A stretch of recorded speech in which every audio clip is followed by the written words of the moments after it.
What's going on, guys? Big welcome to you all to our channel. We are Team Crushing the Meta. You're here with D-Boy.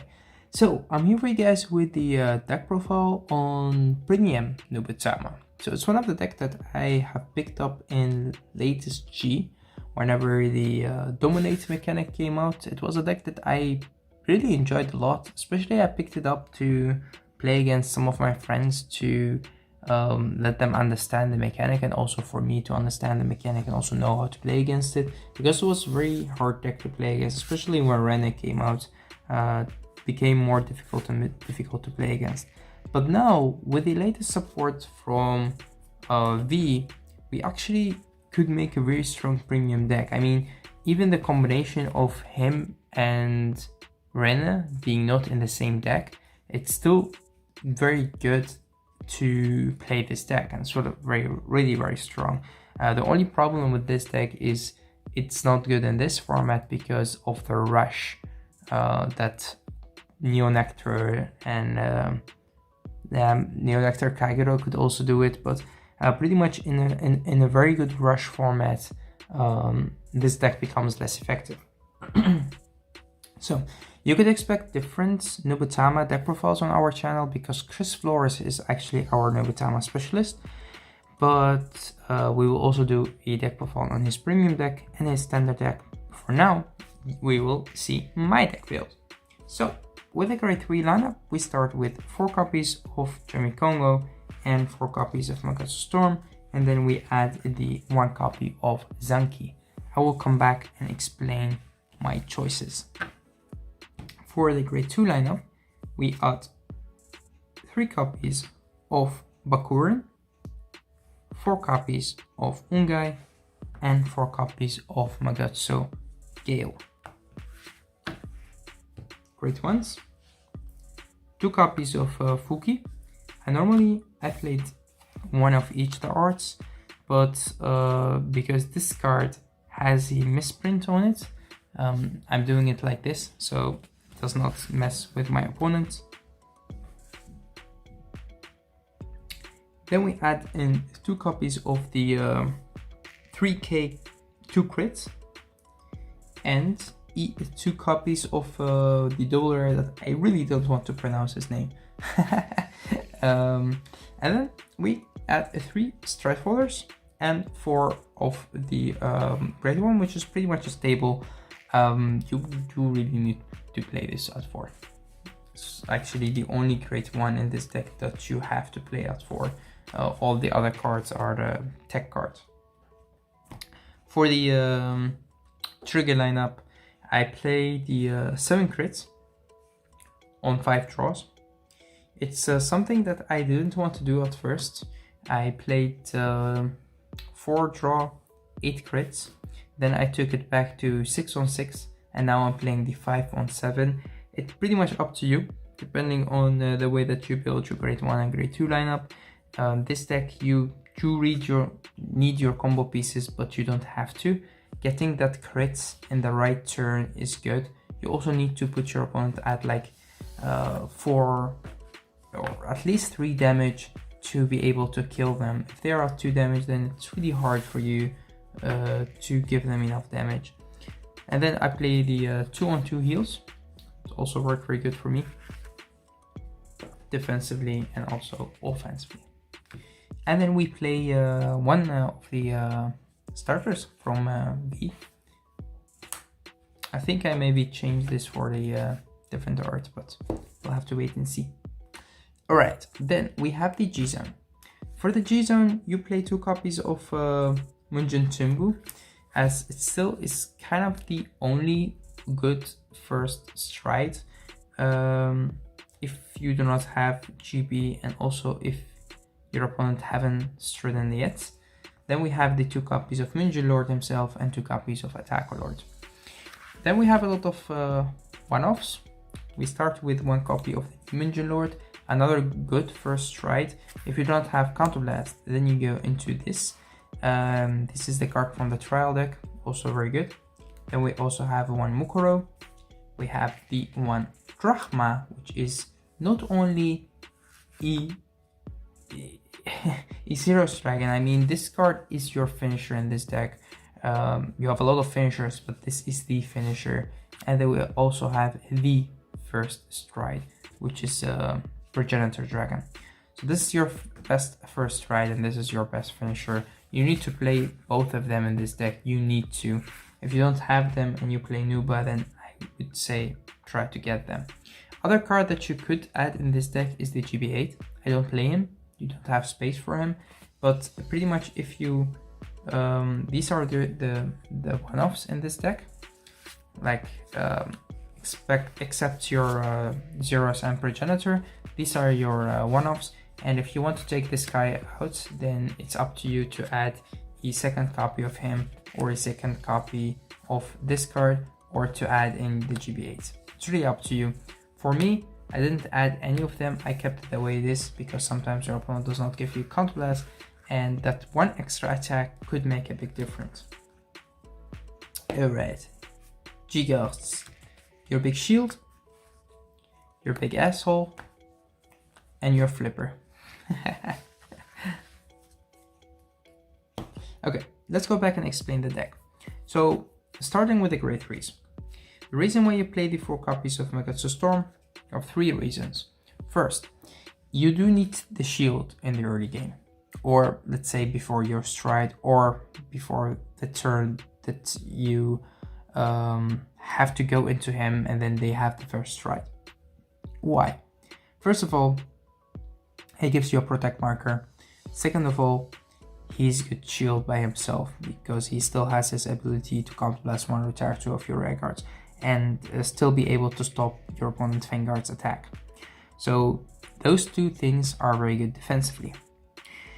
One other thing that is important is the fact that if your Drachma turn does not work, then you could still go back to Storm and have a kind of a multi-attacking, because you're still chilling on Jimmy Kongo most of the time.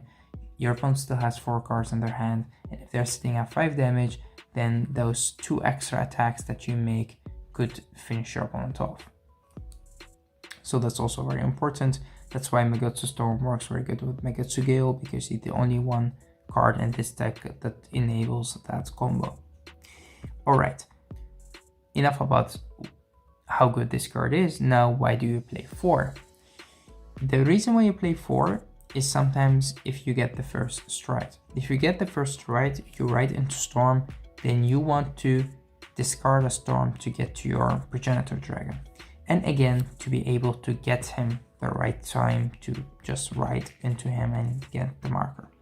I've seen people try to play something else, like the Break Ride, the old one, like the old Break Ride.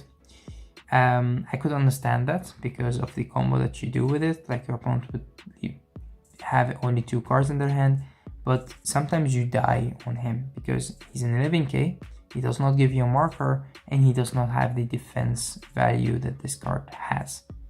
So I don't know about that. I've tested it, it just doesn't work. It's not realistic. I mean, on paper, in theory, yes, it's good, but it's not realistic to play that. And it's only work whenever you get this in your hand. If not, then it does not work. Well, Storm by himself is a very good card to ride into, even in premium. Okay, now we have this amazing VR. This card, we don't have to explain it much. It's just give your opponent with only 4 cards to attack with and to defend with, and from that moment on, it just becomes very hard for your opponent to play the game. 1 copy of Zanki. You can search him with your Stride Folder. So if you have only this in your hands and you don't want to ride into him first, then you get Zanki with your Stride Folder.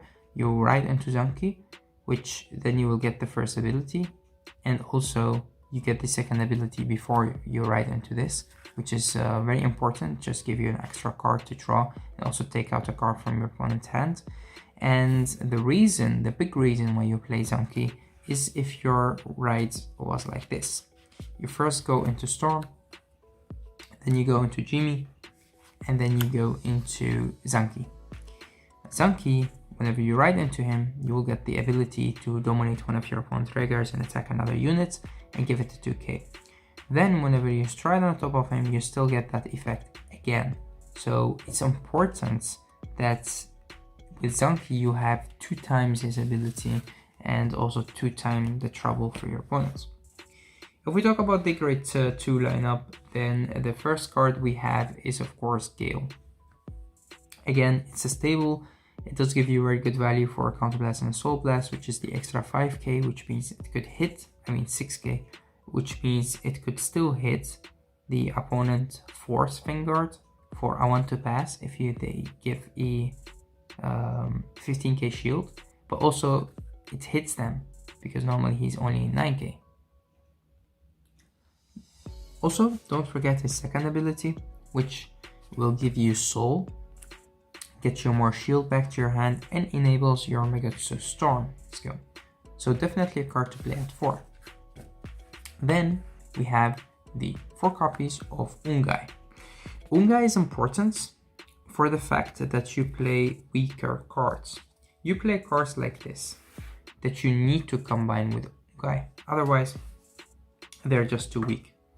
So Ungai also has the first ability that you could still like discard and draw because of if you dominate one of your opponent's units. So it's also very important, but most of the time you just want to put your opponent's Vanguard at 11 again and put your own units at 11 as well, so make them stronger.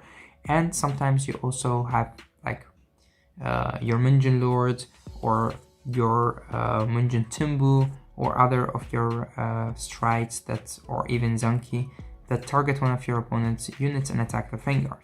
Whenever you do that, if your opponent let that attack go through and they get a trigger, E23, and Ungai will just put them back at 11, which is very, very, very important. It's just, they need way more guard value.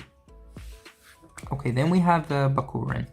Bakurin is a card that came out in the G-eara. Whenever he's placed, if you have the GB1, you get the ability of place on rare card.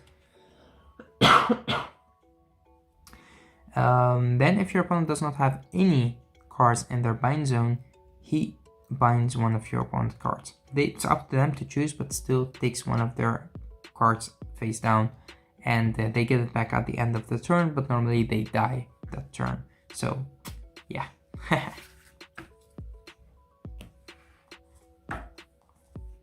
Alright, for the great one, 2 copies of Fuki.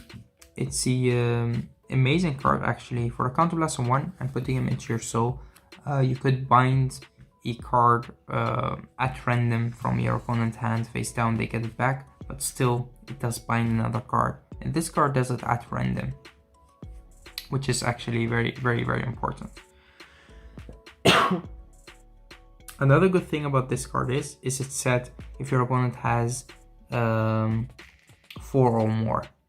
So you need to do it at the right timing, otherwise he could be wrong used. That's why this card set 4 or less, which is the same card, but it is just a wrong on the text. So remember guys that it's just a misprint.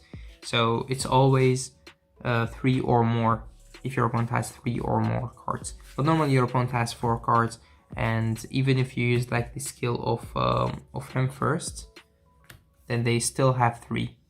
And if you use Attack of Lord, then they would have 2. So what you want to do is you first use him, because it's very important to use him first because they don't have any cards in the bind zone. Then you use this card because they have still 3 or more. Then you use Attack Lord, and then they go to 2. So if you want to use all 3 in one turn, if you have all 3. Okay, again, this card is very good to use with cards like Ungai, but again, the extra crit makes a big difference, especially in this match, because you attack first with this. If it hits your opponent's Vanguard, that's good enough. It takes at least 1 card from their hand, and if you do so, then you attack with your Vanguard and they have to guard that, and then you attack with the other rare guard and they get with that as well if you get a crit. So it's just devastating for your opponent to deal with cards like these. Alright, one of the other cards that's in my opinion very important to run in this deck, the reason is that because you use only Assault Blast, he stays on the field, he gets a lot of power, so he could boost cards like these. But also, the card that your opponent discards, it's very important for you to understand what your opponent has in their hand. So that's why, in my opinion, this card is very important. But also the power that it gets is just amazing. An act ability, so you could use it multiple times, costs only soul. Yeah, just a lot of good things. Stride Follower, important to get Zenki to your hand if you need him. Important to stride without using too much. It's just good because of that. And then one of the cards, again, it's a stable. The draw power is nice. I mean, you still discard, but it's important that, let's say you have cards that you refresh your hand, because sometimes you have cards in your hand that you don't want, like a draw trigger or a grade 1 or grade 2 that it's not necessary to use at the moment.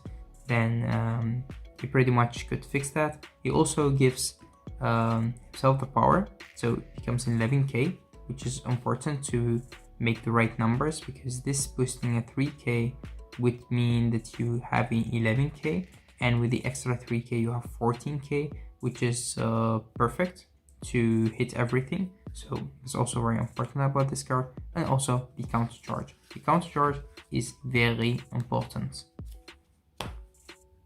Okay, and that's actually kind of it for this deck. I hope that you guys enjoyed this deck profile. I didn't want to make the deck profile too long, otherwise I could also go into the combos, but I have went into it a little bit, showing you which cards work very good together. So thanks for watching, guys. Until next time.